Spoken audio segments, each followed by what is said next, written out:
하나님의 말씀 창세기 14장 11절로 13절 상반절까지만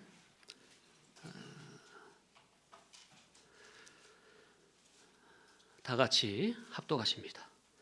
내 왕이 소돔과 고모라의 모든 재물과 양식을 빼앗아가고 소돔에 거주하는 아브라함의 조카 롯도 사로잡고 그 재물까지 노략하여 갔더라. 도망한 자가 와서 히브리 사람 아브라함에게 알리니. 거기까지. 그래서 오늘 제목은 아브라함을 통해서 우리가 신약의 니고데모를 지금 지난주부터 상고하고 있습니다. 히브리 사람 니고데모, 과연 히브리 정신은? 오늘 제목입니다. 한번 해볼까요? 다시 한번 기억나시나요? 시작. 히브리 사람 니고데모, 과연 히브리 정신은? 니고데모는 히브리 사람이잖아요. 존재가 유대인이고 이스라엘 사람이고 또 민족 대표예요. 성경의 전문가고. 그런데 그 니고데모가 존재는 히브리 사람인데 과연 그 사람의 속에 들어있는 정신과 사상은 정신 사상까지 히브리 정신이냐, 그 말이죠.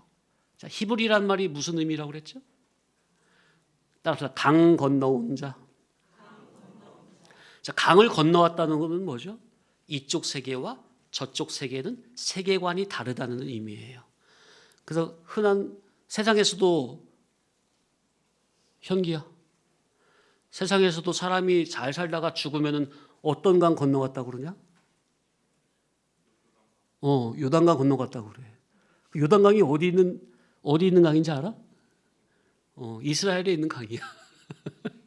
이스라엘을 한 중앙을 관통하는 강입니다. 위에 이제 헬문산에서 녹은 물이 쫙 내려가지고 큰 호수를 형성하는데 갈릴리 호수. 근데 갈릴리 호수가 워낙 넓어가지고 갈릴리 바다라고 표현을 해요. 그 갈릴리 호수에서 쭉 내려오는 물이 요단강 물이에요. 요단강 물이 흘러서 제일 밑에 어디서 멈춰요? 사해바다에서 멈춰요. 사해바다 많이 들어보셨죠? 그 사해바다가 왜 만들어진 거예요? 형기야, 사해바다가 어떻게 만들어진지 아니? 유래를? 그 장소가 소돔과 고모라 지역이었어. 소돔과 고모라 들어봤어? 이름? 못 들어봤어? 소돔과 고모라가 하나님의 유황불 심판으로 불심판을 받아가지고 도시가 완전히 사그라지고 거기에 이제 바다가 생긴 거예요. 사해바다, 죽음의 바다. 그 자리예요. 아브라함의 조카 롯이 아브라함을 떠나서 어디 가서 살았어요? 소돔성에 가서 살았잖아요. 소돔성에 가서 살다가 이제 하나님의 불심판 받고 그냥 겨우 목숨만 부지한 거죠. 자, 그래서 지난 시간 우리는 히브리 사람 아브라함이라는 말씀을 통해 참된 신앙이 무엇인지 깊이 상고해 봤습니다. 히브리 사람 아브라함은 이방 불신자나 이방 종교인이나 또한 조카 롯과 같은 육에 속한 신앙인과도 전혀 다른 위에 속한, 하늘에 속한 그리스도의 정신을 가진 사람이었습니다. 그래서 히브리 정신이란 이 땅에 묶인 사고 체계가 아니라 위에 속한 사고, 하늘의 가치관, 영원한 것을 기준을 가지고 임시 세상을 살아가는 신앙입니다. 바로 우리가 그래야 한다는 거죠. 그러니 히브리 사람은 어떤 특정한 민족이나 종교적인 범주가 아닙니다. 곧 이스라엘 민족과 유대교라는 특정 민족이나 그런 유대교라는 종교라는 우월의식의 문제가 아니라 그 사람이 지금 가지고 있는 그 사람의 사고 체계의 그 소속이 위로부터 온 거냐 아니면 아래에서 땅에서 난 거냐, 그 문제라는 겁니다. 그의 사고 체계가 어디에서 발원된 것이냐, 하늘이냐 세상이냐. 이방인들이나 대부분의 기독교 종교들과 같이 아래에서 나고 육에서 나온 물질적 사고 체계로 임시 세상에 국한된 사고냐, 아니면 위에 계신 그리스도로 말미암은 그리스도와 결합된 천국에 속한 사고, 하늘의 가치, 영원한 것을 기준으로 사는 그의 사고 체계냐? 우리 중 누구라도 직분이나 신앙 영조에 상관없이 지나가는 임시 세상 가운데서 영원히 요동치 않는 그리스도의 복음 진리에 붙잡혀 옛사람 주관성과 육적 자존심을 날마다 죽이고 버리며 하늘의 가치로 사는 자가 있다면 바로 그 성도가 히브리 정신을 가진 참 히브리 사람이라는 겁니다. 히브리 사람은 출신 성분이나 율법의 소유 여부나 또는 모태신앙과 같은 그런 신앙의 연조나 직분이나 아니면 혹은 성경을 얼마나 많이 읽고 연구했느냐, 혹은 이 자리에서 진리의 말씀을 얼마나 많이 열심히 들었느냐를 그거를 보고 말하는 게 아니라 현재 그의 사고체계가 어디에 속한 것인지, 또는 그의 가치관의 질서가 아래 것에서 위의 것으로 바로 재정립이 됐는지의 문제로 보는 것이라는 겁니다. 그래서 히브리 정신을 가진 사람은 그리스도의 복음에 온전히 붙잡힌 자로, 어디에 붙잡힌 자? 그리스도의 복음에 온전히 붙잡힌 자로 눈에 보이는 현상보다는 보이지 않는 실상계인 천국을 믿음으로 바라고 소망하며 현재의 유익보다 장차 올 하나님의 나라를 소망하며 개인적인 육적 자존심이나 감정보다는 항상 하나님의 본질적인 뜻에 맞추며 땅의 것보다 위의 것을 찾는 사람입니다. 따라합시다. 나는 아래에 속한 사람이 아니라 위에 속한 히브리 사람입니다.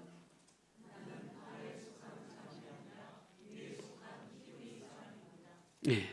자, 그런데 여기서 중요한 것은 히브리 신앙은 단순한 인간적인 결심이나 의지의 문제가 아니라는 겁니다. 그렇기 때문에 우리의 교훈은 인간의 의지나 윤리적 결단을 요구하는 수준 정도가 아니라는 겁니다. 그래서 제가 방금 두 번이나 뭐라고 표현을 했죠? 그리스도의 복음에 붙잡힌 자라. 이 표현을 제가 설교 중에 두 번이나 표현했어요. 말씀에 붙잡힌 자. 내 인격이 말씀에 붙잡혀야 돼요. 항상 하나님의 은혜가 선행입니다. 칭의에서는 물론이거니와 성화구원 면에서도 항상 하나님의 은혜가 선행입니다. 히브리 신앙은 칭의를 전제로 하여 그 위에 인간적인 결심이나 의지의 열심을 북돋는다고 되는 게 아니라 물과 성령의 역사, 곧 진리와 성령의 인도의 역사에 자기가 믿음을 써서 얼마나 자원적으로 피동이 되느냐의 여부입니다. 따라합시다. 진리와 영감의 자원적 피동. 그러니까 예배 때마다 선포되는 복음 진리에 성도님들이 자신을 얼마나 진리에 맞추느냐. 말씀 앞에서 자기의 것은 아무리 옳다 생각이 되는 것이라도 일단 내려놓고 위에 속한 예수님의 천국 복음, 그 새 교훈을 내 삶의 참된 기준잣대로 놓고 그 기준에 다 맞춰가는 것. 하나님의 진리의 기준으로 내 인격의 구조를 다시 재정립해 나가는 것. 그래서 성령님이 감동하시는 복음 진리에 얼마나 자원으로 피동이 되어 아래에 속했던 나의 저질적인 인격이 위의 것으로, 거룩성으로 얼마만큼 거듭났느냐의 문제라는 겁니다. 그러니 예배 시간에 선포되는 진리의 복음을 성도님들이 들을 때 성령님께서 친히 내 마음을 감화감동의 역사를 해주심으로 내 사고 체계와 가치 질서가 아래 것에서 위의 것으로, 땅에서 하늘로, 밖에서 안으로 들어오는, 이렇게 온전히 거듭나기를 사모하는 간절한 마음으로 말씀을 받아들이는데 힘을 쓰시라. 아멘. 그게 믿음을 쓰는 겁니다. 그래서 지난 시간에 유대인의 대표인 니고데모를 예로 들고 온 거예요. 오늘 역시 니고데모에 대해서 심층적으로 상고를 하면서 은혜를 나누는 시간을 갖겠습니다. 자, 예수님께서 니고데모에게 말씀하신 거듭남은 칭의를 전제로 성화 구원에 관한 말씀으로 곧 복음 진리로 인해 자기 속에서 새 하늘과 새 땅이 열리는 질적 거듭남을 의미하는 겁니다. 따라합시다. 복음 진리로 인해 내 속에서 새 하늘과 새 땅이 열리는 질적 거듭남. 예. 이는 단순히 인간적인 마음 다잡기나 인간적인 결단이나 윤리적인 변화를 말함이 아닙니다. 이제 설명을 드립니다. 중요한 겁니다. 하나님의 말씀은 살았고 운동력 있는 생명의 말씀입니다. 따라합시다. 하나님의 말씀은 생명의 말씀이다.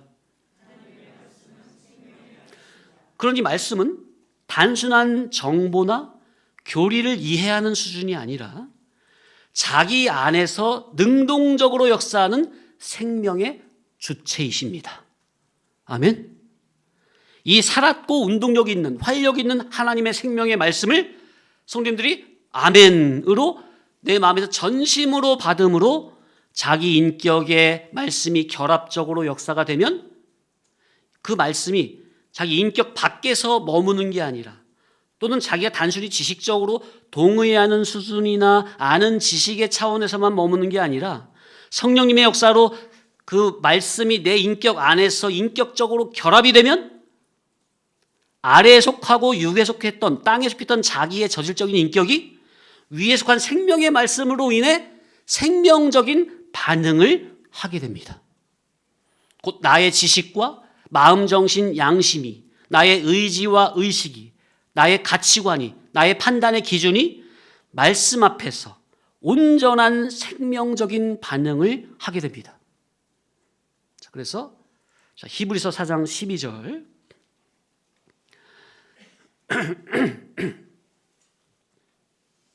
시작. 하나님의 말씀은 살아있고 활력이 있어 좌우의 날선 어떤 것보다도 예리하여 혼과 영과 및 관절과 골수를 찔러 쪼개기까지 하며 또 마음의 생각과 뜻을 판단하나니. 자, 하나님의 말씀은 살아있다고 그랬죠? 또 활력이 있다고 그랬죠? 좌우의 날선 어떤 검보다 예리해가지고 뭘 찔러요? 혼과 그 다음에 영과 그 다음에 관절과 골수를 찔러 쪼개기까지 하며 또 마음의 생각과 뜻을 판단하신다. 이게 생명. 그래서 하나님의 말씀은 살아있다니까요. 이 살아있는 말씀을 내 안에 인격으로 받아들이시라. 그러면 살아있는 말씀이 내 안에서 생명의 역사를 하신다고요. 바로 이것이 이 구절에 있는 말씀이 성령님이 감동하시는 진리 말씀의 거룩의 역사, 곧 구별 분별의 역사입니다. 왜요? 혼과 영과 관절과 골수를 찔러 쪼개서 다 갈라버려. 구별 분별해버려. 또 마음의 생각과 뜻도 다 구별 분별해. 갈라버려. 따라합시다. 성령님은 진리의 영으로 구별 분별의 역사. 빛과 어둠을 갈라버려요. 영과 육을 갈라버립니다. 세상성과 총성을 갈라버려요. 그래서 거짓된 것, 죄된 것은 다 버려버리고 거룩한 것만, 위에 속한 것만, 신뢰한 것만 우리에게 주길 원하시는 거죠. 이게 성령님의 역사. 진리, 복음의 빛이 자기 어둠의 심령에 이 시간 들을 길을 통해서 깨달음으로 비춰지면 가장 먼저 자기 속에서 지식이 갈라집니다. 자, 성도님들 이 시간에 말씀을 잘 들으면 내 속에서 뭐가 갈라진다고요? 자, 빛이 있으라. 어둠 가운데 빛이 비춰지면은 빛과 어둠이 쫙 갈라집니까? 그렇듯이 내 어둠의 심령 상태에 천국 복음이라는 빛이 내 들을 귀를 통해서 내 심령 안으로 비쳐 들어오면은 가장 먼저 지식이 갈라집니다. 위에 속한 지식과 아래에 속한 지식으로. 그런데 빛이 들어오기 전에, 복음이 들어오기 전에는 자기가 어떤 지식으로만 살고 있었죠? 아래에 속한 물질 지식으로만 살고 있었잖아요. 그런데 위에 속한 진리의 빛이 복음의 깨달음으로 비춰오면은 그 복음의 빛은 어디 속한 지식이에요? 아래에 속한 지식이에요? 위에 속한 지식이에요? 위에 속한 진리 지식이죠? 하나님 말씀이죠? 그 진리 지식이 들어오기 때문에 빛이 들어오면은, 진리가 들어오면은 이제 아래에 속한 지식과 위에 속한 지식으로 갈라져요. 분별이 돼요. 갈라져요. 그러면요, 지식이 이렇게 갈라지면 자기 사람의 양심은요, 자기가 최고로 여기는 지식의 지배를 받습니다. 자, 그 어려서부터 저 윗동네에서 세뇌 교육을 받아가지고 그 김씨 삼부자가 하나님이라고 교육을 받는, 신이라고 교육을 받는 그 사람들은 가가 후후마다 뭐가 있어요? 집에 안방에 그들의 그 사진이 걸려 있죠. 그게 우상이에요, 우상. 왜냐하면 그 사람들에게 그 사람은 어떤 그냥 사람이 아니라 신과 같은 존재거든요. 그게 우리나라 97년도에 넘어온 황자여비가 그 주체사상을 만든 장본인 아닙니까? 그 삼부자가 하나님이다, 신이다. 그러니까 성경 기독교의 이것을 모티브를 그대로 따가지고 김씨 삼부자를 신으로, 하나님으로 만들어놨어요. 그러니까 뭐라고 해요? 김일성은 뭐라고 해요? 태양이라고 하죠. 성경에서 태양은 누굴 상징해요? 하나님. 그 다음에 김정일을 뭐라고 해요? 북한에서 광명성이라고 해요. 요한계시록의 광명성은 누구예요? 예수 그리스도. 이해되십니까? 성경에 그대로 해가지고 김일성은 태양, 하나님, 아들 김정일은 광명성, 곧 예수님, 이렇게 바꿔놨다고요. 그래가지고 그런 어려서부터 세뇌를 받은 그 사람들, 북한 사람들은 그냥 그들만 보면 눈물 흘리는 거야. 그냥 왜? 신을 영접한 거니까. 어떡하다 악수하면 손도 안 씻어요. 자, 그분들은 지식이 그렇게 잘못된 지식이, 오류된 지식이 들어갔죠. 그러니까 그 양심도, 그 잘못된 지식에 의해서 양심도 거짓돼 버리죠. 그죠? 자, 우리가 예를 들어 기독교인에게 그런 사람들은 그게 하나님처럼 막 눈물 흘리고 종교의 대상입니까? 그 인간이고 죄덩어리고 아무것도 아닙니까? 그죠? 근데 그 사람들에게는 예를 들어서 먼지 닦다가 그 사진 먼지 다 떨어뜨려서 확 깨져버렸네. 그럼 그들의 양심이 가책을 느껴요? 아니면 쌤통이다 그래요? 가책을 느끼죠. 막 벌벌 떨죠. 잡혀갈까봐, 죽을까봐. 이게 왜 그러냐면은, 이 양심이 왜 이렇게 다르냐면은, 사람의 양심은 어디에 지배를 받는다고요? 지식의 지배를 받기 때문에 그래요. 그래서 바른 지식을 잘 배워야 되겠죠. 그래서 교회는 천국 복음의 진리 지식을 배우는 기관입니다. 세상은 사망과 보고 타락한 물질 지식이 기반이 되어 있죠. 그 주격으로 살아가죠. 근데 교회는 천국의 분점으로, 영에 속한 기관으로 천국 복음의 진리 지식을 주 지식으로 배우는 기관이에요. 그래서 교회의 성도의 정경은 뭐예요? 성경 하나님 말씀이 정경. 이게 절대 기준이에요. 이 절대 기준, 여기에 맞추는 거예요. 그래서 하나님 말씀으로 우리 지식이 딱 체계가, 사고 체계가 잘 잡히면 우리의 양심도 거듭나지는 거예요. 위의 것으로. 자, 선과 악을 가르는 그 기준이 전에는 제 멋대로 했고 제 나름대로 했어요. 사람마다 선악의 기준이 다릅니까? 자, 미의 기준이 시대마다 다르고 사람마다 다르고 나라마다 다릅니까? 아프리카에서 미의 기준은 뭐였죠? 그죠? 왜? 거기서는 애를 많이 낳아야 그게 제일 예쁘고 건강하고 좋은 거예요. 그리고 진시황 맞아요? 양귀비가 맞죠? 양귀비가 그렇게 미인이라고 하잖아요. 근데 양귀비 그 사진을 보면 어때요? 얼굴이 있고 몸도 있고. 오늘날 미의 기준하고 달라요. 그러니까 미의 기준이 시대마다, 민족마다, 나라마다 달라요.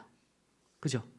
이와 같이 선과 악을 나누는 기준도 시대마다, 나라마다, 민족마다, 사람의 양심마다 다 달라요. 맞죠?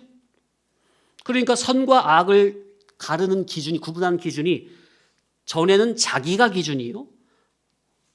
제 나름대로 선과 악을 갈랐지만 위로부터 진리 복음의 빛이 깨달음적으로 비침이 되면 이제 자기가 선과 악을 나눈 기준이 누구 것으로 바뀌어져요? 하나님의 기준으로 재정립이 되는 겁니다. 그러면 마음과 정신과 사상이 위의 것으로 거듭나지고 자기 삶의 소원성이나 목적성이나 추구성이나 삶의 지향성 그리고 가치와 판단과 평가를 내리는 기준이 이 눈에 보이는 현상세계, 물질성에서 눈에 보이지 않는 죽음선 넘어 영원한 실상세계, 신령세계, 천국 것으로 다 바꾸어집니다. 이것이 바로 하나님의 생명의 말씀을 아멘으로 마음으로 받아들인 영접한 자의 속에서 실제적으로 벌어지는 성화구원의 실제적인 증거입니다. 그래서 우리 기독신앙은요, 추상적인 게 아니에요. 관념적인 게 아니에요. 자기 속의 인격의 열매로 실제로 맺어지는 구체적인 겁니다. 성화구원의 실제 증거는 바로 이렇게 내 속에서 사고체계, 곧 인식론의 구조가 아래 것에서 위의 것으로, 물질성에서 신령성으로 구체적으로 바꾸어지는 인격의 열매로 자기 속에서 나타나는 겁니다. 하나님의 말씀은 단순히 내 지식에 전달이 되는 어떤 정보 대상이라거나 또는 내 말씀을 내 몸 밖에 두고 이 말씀이 어떻게 생겼지? 이게 뭘 의미할까? 이 구조가 어떻게 되지? 논리적으로 관찰하고 구조를 해석하고 분석하는 대상이 아니라 생명의 말씀이 내가 아멘으로 받아들이면 생명의 말씀이 들을 길로서 내 안에 들어오면 말씀이 내 인격 안으로 직접 침투하여 생명적 있는 반응을 일으키는 능동적인 실제입니다. 추상적이고 관념적인 게 아니라고요. 실제 역사예요. 내 인격을 변화시켜버린다니까. 사망성에 빠져있는 나를 생명성으로 변화시켜버린다니까요. 어둠에 빠져있는 나를 빛으로 변화시킨다니까요. 그러니까 신앙이 깨어나고 성장이 되는 비결은 인간의 종교적인 열심과 지식의 축적이나 교리의 동의나 반복 훈련에 있는 게 아니라 자기가 하나님의 진리 생명의 말씀에 얼마나 인격적으로 동화됐느냐, 여기에 달려있는 거예요. 말씀을 많이 듣는 게 중요한 게 아니라, 지식적으로 많이 아는 게 중요한 게 아니라 한 말씀이라도, 하나님 말씀은 어떤 말씀? 따라 생명력 있는 말씀. 그 말씀에 자기가 얼마나 인격적으로 받아들였느냐 그 말이에요. 동화가 됐느냐, 결합이 됐느냐. 말씀의 인격이 동화된다는 말은 말씀의 질서가 곧 내 인격의 질서가 된다는 말입니다. 복음의 빛이 내 속의 사고체계의 질서가 진리 기준으로 재정립되는 겁니다. 그래서 혼돈하고 어지러웠던 내 속의 사고체계가 하나님 말씀 진리 기준으로 새롭게 정돈되는 겁니다. 자, 깜깜한 어두운 가운데 막 어질러져 있어. 그러면 청소하고 싶어도 정리정돈이 돼요, 안 돼요? 희성아? 안 되지? 그럼 일단 뭐가 들어와야 정리정돈이 돼? 빛이 들어와야 구별 분별이 되지? 그래야 정리정돈이 되는 거지? 마찬가지로 하나님의 복음의 빛이 내 속에 비침되기 전에는 우리가 혼돈하고 공허하며 흑암이 깊음 중에 있는 어지러움의 상태라니까요. 카오스. 그런데 하나님의 생명의 말씀의 복음의 빛이 내 들을 길 통해서 내 지식에, 마음에, 정신에, 양심에 깨달음적으로 비쳐 들어오면 비로소 자기가 어이구 내가 그동안 어둠 가운데 있었구나 하면서 어질러진 자기의 마음 심리 상태가 발견이 돼요. 복음의 인도를 받으면 하나씩 둘씩 정리정돈이 되는 거예요. 제자리에 놓는 정리정돈이 되는 거예요. 야, 유나 오늘 멋지다. 말씀 잘 듣네.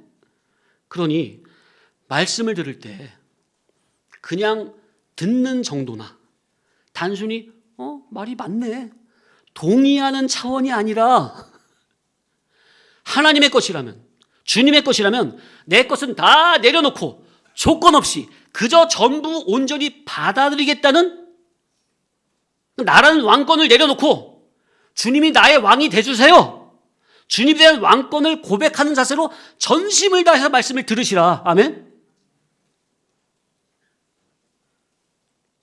주여, 땅에 속하고 아래에 속한 저의 저질적인 인격을 위에 속한 신령한 차원으로, 그리스도의 차원으로 참 히브리 정신을 가진 참 사람으로 변화시켜 주옵소서. 아멘. 이렇게 간절히 기도하는 마음으로 말씀을 받아들이시라, 영접하시라. 그런 심령에 성령께서 감화감동으로 역사해 주신 줄 깨달으시기 바랍니다.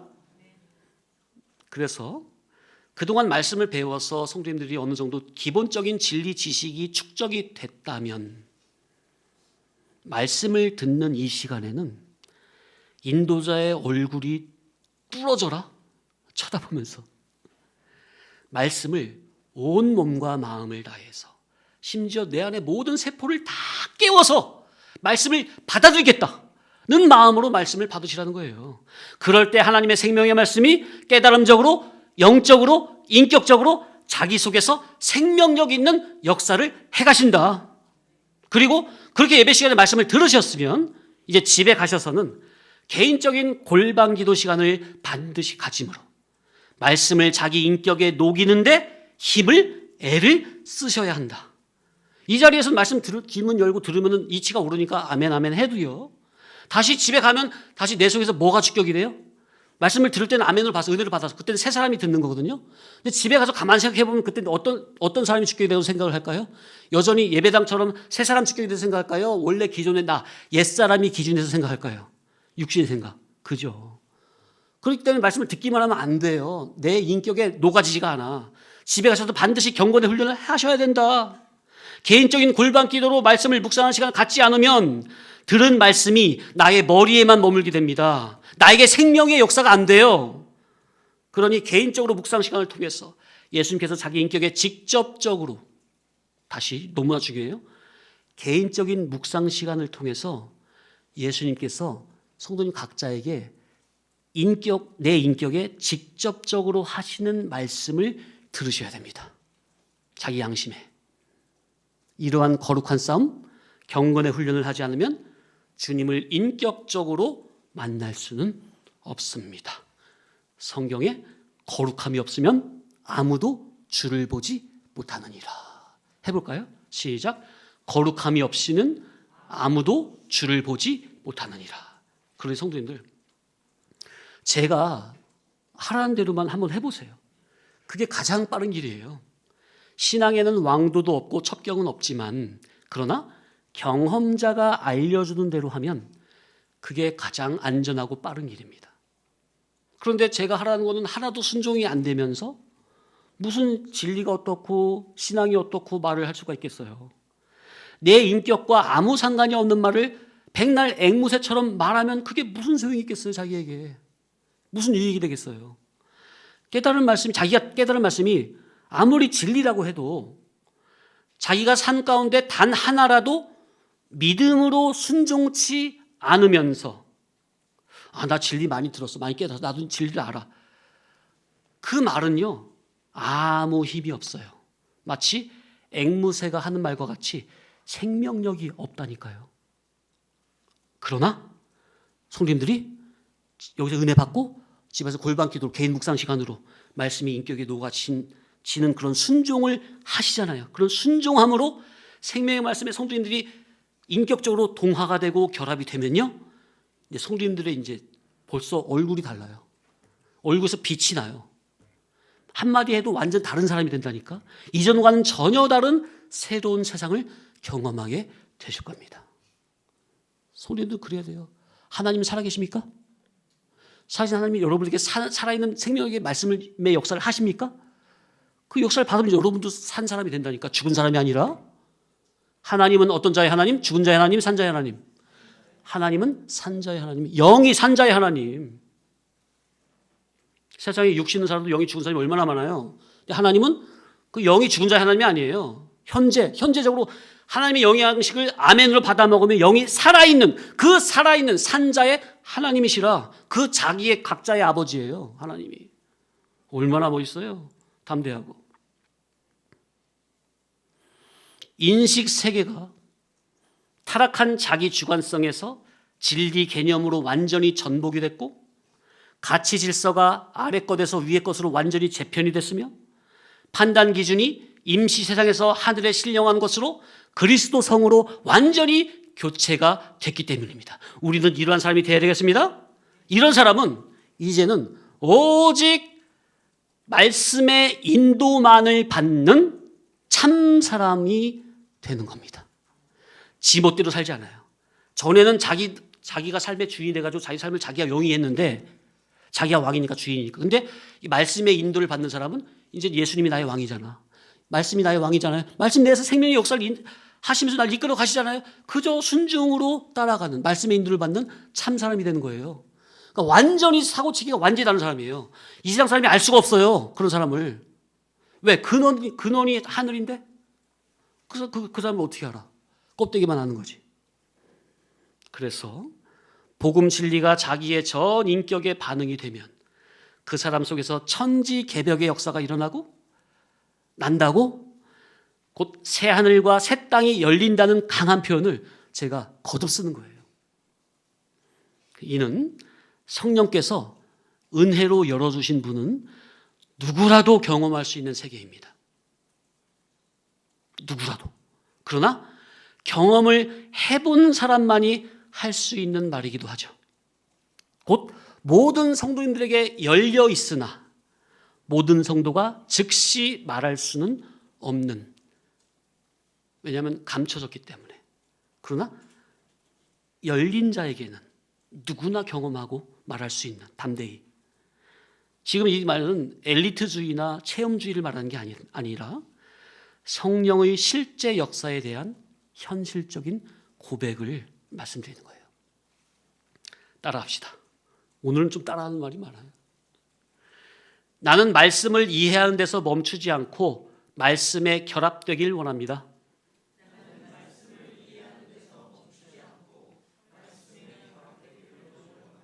좀 길었어요? 예. 그럼 중간에 끊을까요? 다시.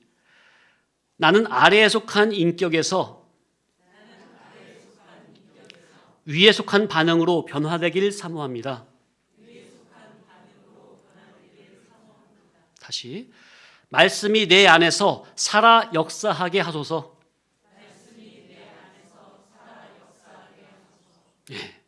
그래서 예수님께서 니고데모에게 거듭나라 하시는 이 말씀은 예수님의 은혜로, 단번 속죄의 은혜로 인해서 허물가지로 죽었던 영이 중세되는 칭의죄 거듭남, 기본 거듭남을 말함이 아니요, 그거는 기본 존재로 깔려 있고 그 위로 그의 인격이 성화적인 면에서 거듭나지는 이 중복적인 거듭남, 성령의 인도에 의해서 그의 인격이 갱신되는, 곧 지식과 정신 사고의 체계가 아래에서 위로 재정립되는, 그리스도의 새 질서로 재창조되는 영적 인격적인 변화를 말씀하는 겁니다. 이런 경험을 한 사람이 어떤 정신을 가진 어떤 사람? 히브리 정신을 가진 히브리 사람. 아멘. 야, 참. 그래서 중복적 거듭남이란 칭의를 받은 자가 진리와 영감, 하나님의 성령님이 감화감동하시는 이 복음 진리로 인해서 날마다 위의 사람으로 새롭게 성화적으로 태어나서 그의 정신 세계에서 새 하늘과 새 땅이 열리는 겁니다. 아멘. 야, 성도들 눈빛 보니까 참 인격적으로 지금 고백이 되시는 것 같아요. 각자가. 이렇게 복음 진리로 인해서 중복적 거듭남의 체험을 한 사람의 특징은 크게 세 가지. 첫째, 오직 말씀의 인도만을 받고 따르는, 말씀의 인도에 자원적 피동으로 결합하여 그저 순종으로 말씀을 따르는 말씀의 종이 됩니다. 참 히브리 정신을 가진 삶을 살게 되는 거죠. 둘째, 자기 속에 진리의 영이신 성령께서 말씀으로 그리스도의 영으로 내주 결합으로 내 마음의 왕자의 주인으로 좌정해 계시기 때문에 그런 성도는 자기 주관성이 없어요. 자기 자존심도 없어요. 그저 말씀의 인도라면 무조건 아멘하며 자원으로 순종하는 참으로 겸손한 신앙인이 됩니다. 세 번째, 그런 사람은 예수님을 자기의 진정한 왕으로 모셨기에 왕 앞에서는 참으로 겸손하면서 또 자기 속에 만왕의 왕, 만주의 주 예수님을 왕으로 모셨기 때문에 지극히 담대한 신앙. 어둠의 영 앞에서, 사탄마귀 역사 앞에서 절대로 굽히지 않아요. 담대해요. 왜? 만왕의 왕이신 예수님이 자기와 함께 계시니까. 그렇기 때문에 겸손하면서도 지극히 담대한 참 신앙 인격자가 되는 거예요. 야, 얼마나 멋있습니까? 이게 바로 예수님을 왕으로, 내 삶의 주인으로 모신 자에게서만 나타나는 신앙의 열매입니다. 멋지지 않습니까? 자, 그런데 오해하시면 안 될게요. 제가 이제 여기서 자기 주관성이 없다는 말을 했잖아요. 자기 주관성을 내려놔라, 자기 주관성이 없어야 된다. 이 말은 자기의 인격이 소멸된다는 말이 아닙니다. 오해하시면 안 돼요. 제가 계속 자기 주관성을 내려놓고 부인하고 죽이라, 이 말은 자기 인격의 소멸이 아니라니까요. 오해하면 안 돼요. 이 말은 우리 속에서는 두 자아가 있다고 그랬잖아요. 선악과 먹고 타락한 옛사람 자아와 예수님의 피의 구속으로 거듭난 새사람 자아가, 옛사람과 새사람이 있어. 두 사람이 싸우고 있어요, 우리 속에서. 그러니까 이 말은 선악과 먹고 타락한 기존의 옛사람 자기 중심적 그 주관성이 아니라 말씀을 듣고 거듭난, 복음을 듣고 거듭난 새로 형성된 새 사람의 주관성으로 살라는 의미입니다. 아멘? 곧 아래서 난 주관성이 위로부터 형성된 주관성으로 재형성이 되는 걸 말하는 거예요. 자, 그런데 우리는 말씀을 많이 좋아하고 많이 듣고 있지만 아직까지도 저와 여러분 속에는 나라는 기존의 옛사람 주관성이 얼마나 강한지 몰라요. 그게 빨리 하루빨리 죽어줘야 될 텐데, 자기가 평소에 옛사람 주관성으로 살고 있다는 것이 하루빨리 인지가 되고 자각이 돼야 될 텐데. 근데 이게 참 힘들어요. 이걸 못 보는 것 때문에 자기는 신앙 믿음 좋다고 생각하는 거예요. 그러니까 이게 옛사람이 자아가 발견이 안 되니까 신앙 믿음을 열심히 할수록, 연주가 많을수록, 직분이 올라갈수록 자기는 의로워지고 다른 사람은 무시하고 정죄하고 판단하고 깔보게 되는 거예요. 그래서 참된 신앙은 하나님의 객관의 말씀 앞에 자신을 객관적으로 세우시는 겁니다. 세밀하고 밝고 맑은 말씀의 거울 앞에 자신을 객관적으로 살피시고, 이어 자기 몸 밖에 있는 그 객관의 말씀이 말씀을 자기 안에 모셔서 진정한 자기의 주격이 되는 데까지 믿음을 쓰는 겁니다. 어렵지 않죠? 지금 철학적인 말을 되게 쉽게, 지금 최대한 쉽게 풀어서 설명드리는 거예요. 곧 하나님의 절대적 객관의 계시 말씀이 내 인격 밖에서는 나와는 별로 상관이 없는 진리로 머무는 사람이 많거든요. 하나님 말씀, 나 무슨 상관이야?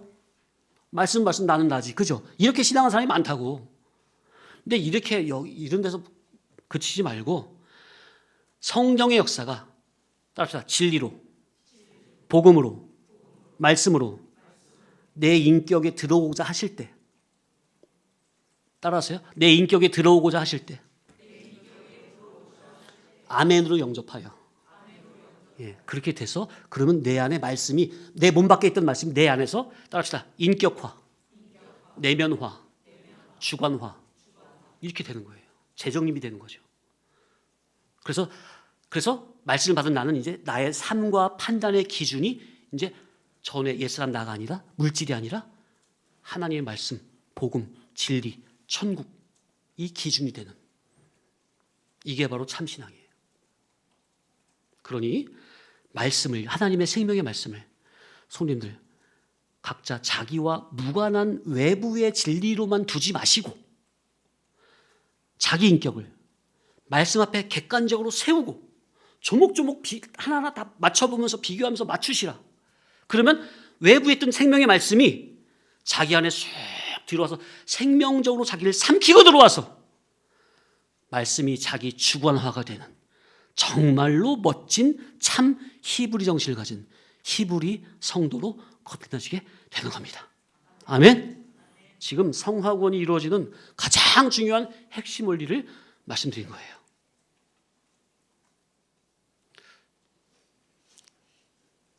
시간이 좀 지나서 잠시만 쉬었다가 자, 오전에 이어서 그러니까 오전 후반부에 드린 말씀이 말씀을 자기와 무관한 몸 밖의 외부 진리로 두지 말고 자기 인격을 말씀 앞에 객관적으로 세워놓고 조목조목 말씀을 기준하여 비교해서 맞추라는 거죠. 자, 그렇다면 나는 과연 절대 생명 기준 되시는 말씀을 내 몸 밖이 아닌 내 안에 기준으로 절대 척도로 모셨습니까? 아니면 단순히 좋은 지식 중에 하나로 알고 계십니까? 절대 생명의 기준 되시는 말씀을 내 안에 보시면 말씀 앞에서 내 기존의 주관성이나 자존심이 저절로 죽어지게 됩니다. 제가 지금 상당히 중요한 말씀을 드렸죠. 절대 기준 되신 생명 되신 말씀을 내 안에 모시면 어떻게 된다고요? 내 주관성이나 자존심은 저절로 죽어지게 됩니다. 상당히 중요한 이치예요. 그리고 제가 끝에 능동태가 아니라 수동태로 표현했죠. 내가 죽어야지 한다고 죽어지는 게 아니라 절대 생명 말씀을 내 안에 기준으로 왕으로 모시면 말씀 앞에서 나의 주관성이나 자존심은 저절로 죽어지게 되어 있어요. 이치와 원리가 그래요. 그러니 말씀을 내 밖에만 두고 관찰만 하지 마시고 생명의 말씀을 내 인격 안으로 모시길, 영접하길 바랍니다. 아멘. 그런데 이게 믿음을 안 쓰면, 이건 믿음의 영역이죠. 이거 믿음을 안 쓰면 힘들어요. 말씀을 모시기가 때로는 두렵습니다. 말씀을 모셔야 한다는 건 목사님의 객관적인 그 원리는 알겠지만 실제로 내가 하고자 하는 의지의 발동이 안 될 수도 있어요. 하나님의 신실하신 인격을 믿으시고 그분의 말씀 앞에 자기를 온전히 맡기시기 바랍니다. 아멘. 하나님의 말씀은 생명의 말씀으로 아무렴 말씀을 자기 마음의 믿음으로 모신 그 사람을 영생으로 생명으로 유익으로 살려내지 절대로 망하게 내버려 두지 않으십니다. 우리는 그런데 내 주관성이나 자존심이 여전히 많이 들어 있습니다. 이는 자신을 말씀 앞에 객관적으로 세우지 않은 연고요. 말씀을 자기 안에 진정한 왕으로 모셔드리지 않은 연고입니다. 몸 밖에만 두고 그 관찰만 하는 거예요. 좋네, 맞네. 그렇게만 하는 거지 이 말씀을 자기 안으로 기준으로 세우지 않는 거예요. 안으로 모시면 주관성 자존심 저절로 죽어지는데 객관적인 진리 앞에 몸 밖에만 두고 맞네 하니까 자기 자존심과 주관성은 여전히 살아있는 거예요. 우리는 내 주관성 자존심이 여전히 많습니다. 말씀을 내 안에 왕으로 모시기 바랍니다. 어떻게 성도님들은 말씀을 내 마음 중심에 주인으로 주격으로 모시려는 실제적인 순종에 힘쓰십니까? 말씀을 전심으로 받아들이는 믿음을 쓰십니까? 아직 많은 분들이 이게 잘 안 되시는 줄로 아는데 일단 이 믿음부터 써야 합니다. 그러면 이 믿음을 쓰잖아요. 가장 먼저 자기 주관성 자존심 안 죽을 것 같은 자기 주관성 자존심이 일단 맛을 모셔보면 이게 그렇게 큰 문제가 아니로구나 이걸 알게 될 거 느끼게 될 거예요. 문제는 믿음을 안 써서 한 번도 안 모셔보니까 이 나라는 내가 안 죽고 자존심이 센 게 그대로 있는 거예요. 모셔보세요. 저절로 죽어져요. 문제는 말씀을 내 안에 모시지 않고 내 밖에 객관적으로 두고 관찰만 하고 분석만 하기 때문에 분석한 말씀을 가지고 자기를 먼저 보는 게 아니라 남만 보고 재기 때문에 내가 말씀의 사람으로 못 자라고 있는 겁니다. 그러니 일단 말씀을 내 안에 온전히 전심으로 받으시라. 아멘. 영접하시라. 이게 일단 급선무예요. 그리고 이제 성도님들이 이게 이제 말씀드린 이 훈련이 되신다면 이제는 더 나아가서 말씀을 내 안에 인격적으로 주인으로 모신 후로도 내 속에 그 죄악의 잠재, 육적 뿌리는 옛사람의 주관성과 자존심이 순간 올라올 때가 있어요. 아예 죽은 건 아니에요. 있는 게 어쩔 때마다 올라올 때가 있어요. 그때마다 그 기존의 자아를 발견하고 죽이는 경건의 훈련을 해야 합니다. 그래야 성화라는 건설을 해나갈 수가 있어요. 성화 건설은 기존성 옛사람 성분으로는 단 하나라도 올릴 수 없습니다. 성화는 거룩한 집으로 말씀의 고분고분 순종의 성질로만 올려지게 되는 겁니다.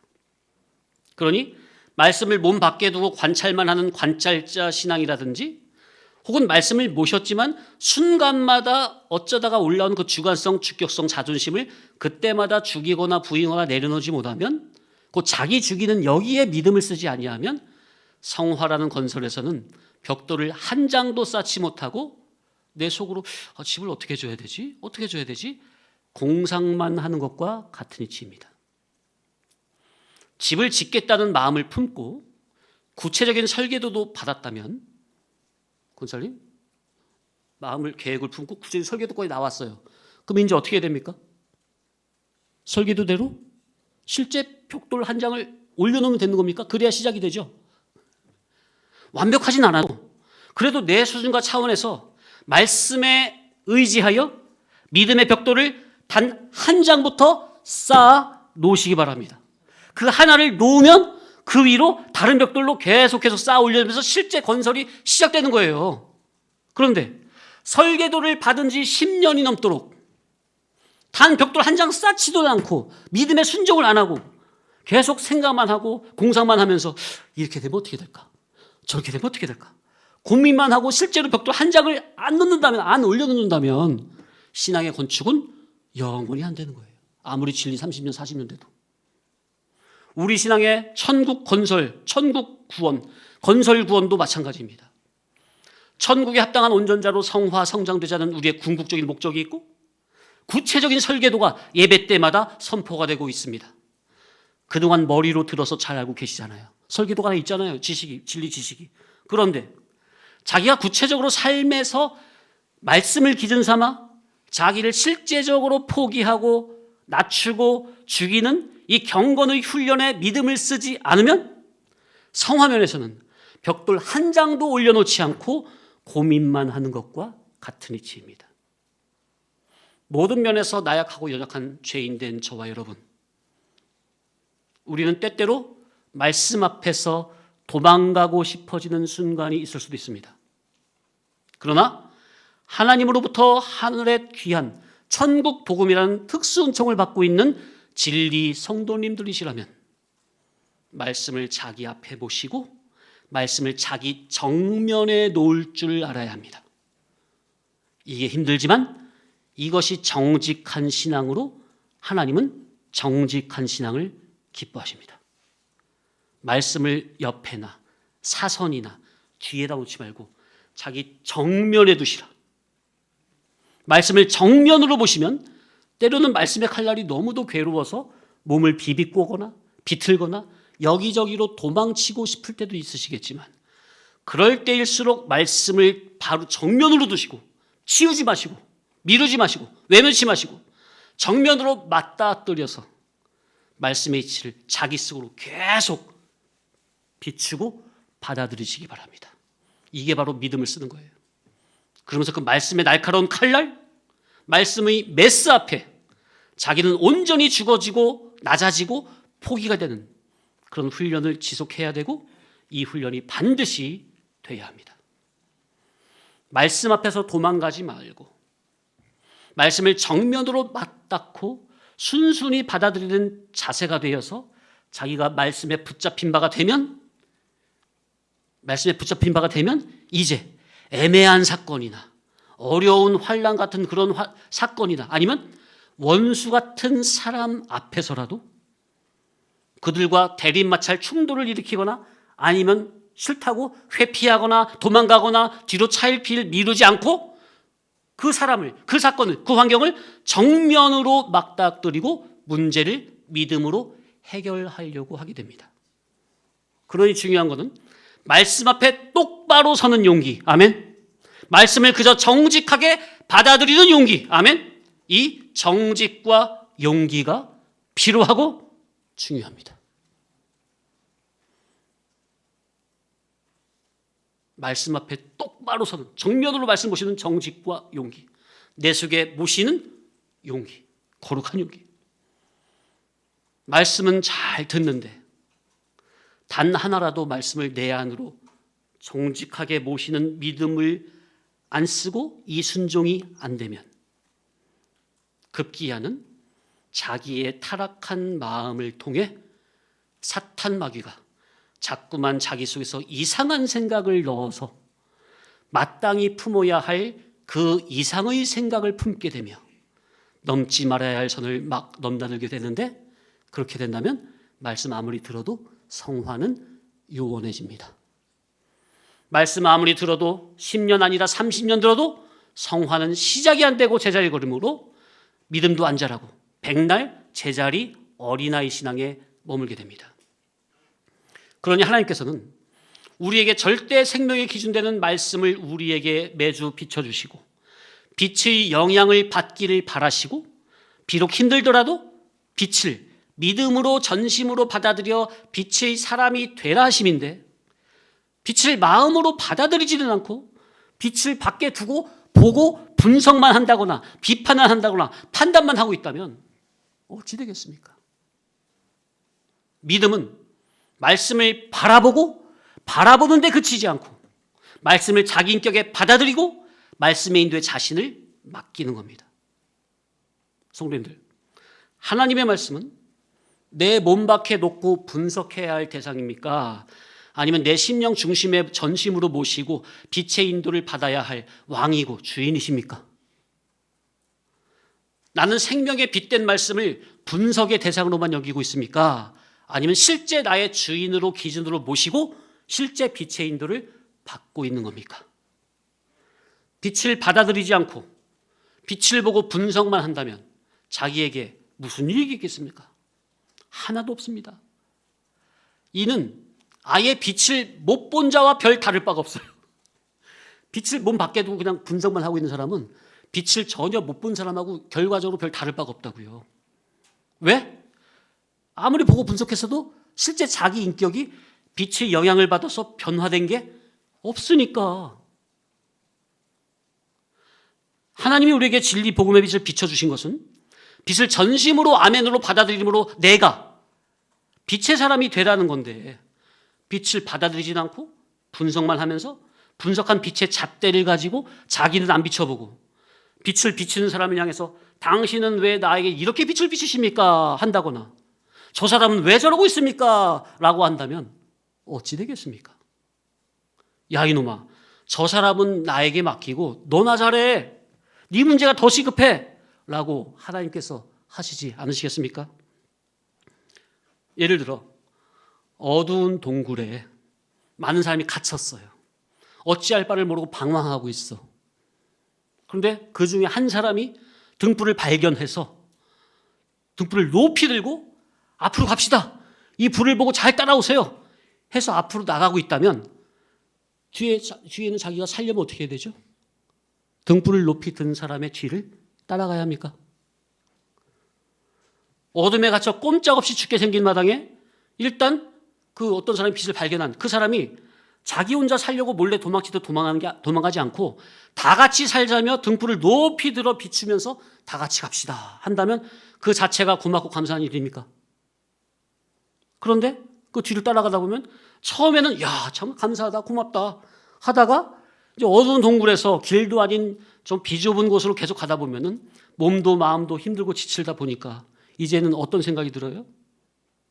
앞에 이제 등불을 들고 가는 사람을 향해서 아니 근데 저 사람은 왜 등불을 왜 저 모양으로 저렇게 들고 있지? 등불 들었으면 좀 제대로 똑바로 꼿꼿하게 들고 가든가 왜 정신없게 앞뒤로 왜 자꾸 흔들어? 저 사람은 왜 저 등불을 왜 저 사람한테만 더 가까이 비춰주고 나는 왜 비치는 둥 맞는 둥 하지? 한다면은 어떻게 되는 겁니까? 이 말은 인도자의 인간적인 면모를 보고 판단하지 말라는 말이 아니라 가장 중요한 것은 빛의 인도를 따라가야지. 자기가 진짜 해야 할 일, 자기의 신앙에 진짜로 유익되는 일에 힘을 써야지. 왜 엉뚱한 일에 사탄나기가 좋아할 일에 정력을 낭비하느냐 그 말이에요. 사실 빛을 든 인도자도요, 여러분과 성정이 똑같은 사람으로 이리저리 빈틈투성이입니다. 그러나 하나님은 그 부족한 사람을 통해서도 빛을 비추시는 겁니다. 그런데 사람들의 묘하면서 악한 심리는 뭔고하니? 빛이 없는 나는 이렇게 이래도 빛을 든 당신만큼은 그러면 안 되지, 이런 못된 생각을 한다는 겁니다. 그래서 제가 몇 번이나 말씀드렸습니까? 제가 앞선 인도자들에게, 진리의 종들에게 측근해서 보고 배울 때 그분들의 이 연약한 언행으로 인한 인간적인 냄새나는 부분이 되게 많다고 그랬어요. 그런데 저는 그분들의 그런 게 발견이 돼도 아예 사람은 누구나 다 똑같다, 그럴 수 있다 여기고 제 마음에서 아예 터치를 안 했습니다. 그런 부분들 봐도 마음의 선을 넘지 않았어요. 왜요?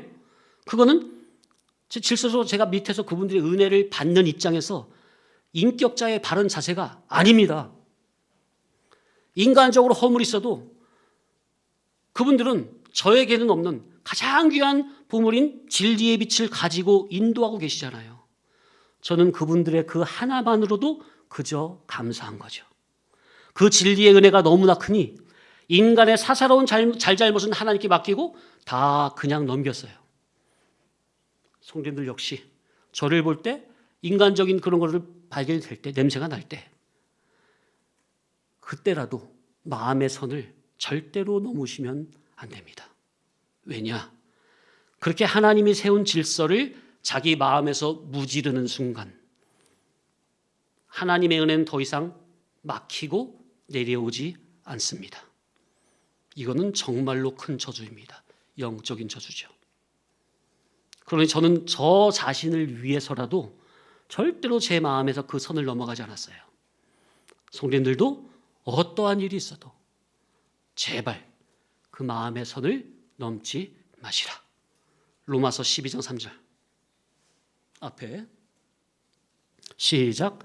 내게 주신 은혜로 말미암아 너희 각 사람에게 말하노니 마땅히 생각할 그 이상의 생각을 품지 말고 오직 하나님께서 각 사람에게 나누어 주신 믿음의 분량대로 지혜롭게 생각하라. 아멘입니까? 마땅히 생각할 그 이상의 생각 품지 말고 오직 하나님께서 각 사람에게 나눠주신 믿음의 분량대로 지혜롭게 생각하라. 성도님들도 부족한 저와 함께 가면서 때로는 이런저런 많은 생각이 들 때도 있을 겁니다. 그런데 그럴 때마다 가장 중요한 게 무엇인지 보시고 인간적인 티나 허물에 집중이 되면 안 되겠습니다.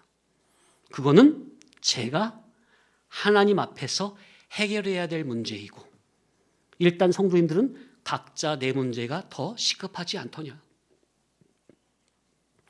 내가 하나님 앞에서 말씀 앞에서 써야 할 믿음은 하나도 안 쓰면서 말씀 순종은 하나도 안 하고 있으면서 자꾸 남만 보면서 이랬네 저랬네 왜 저러냐 한다면 이는 신앙면에서 스스로 많은 손해를 보게 되는 것입니다.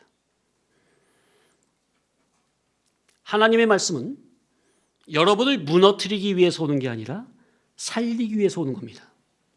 그러나 여러분의 영을 살리려면 육적인 요소를 먼저 무너뜨리고 죽여야 합니다.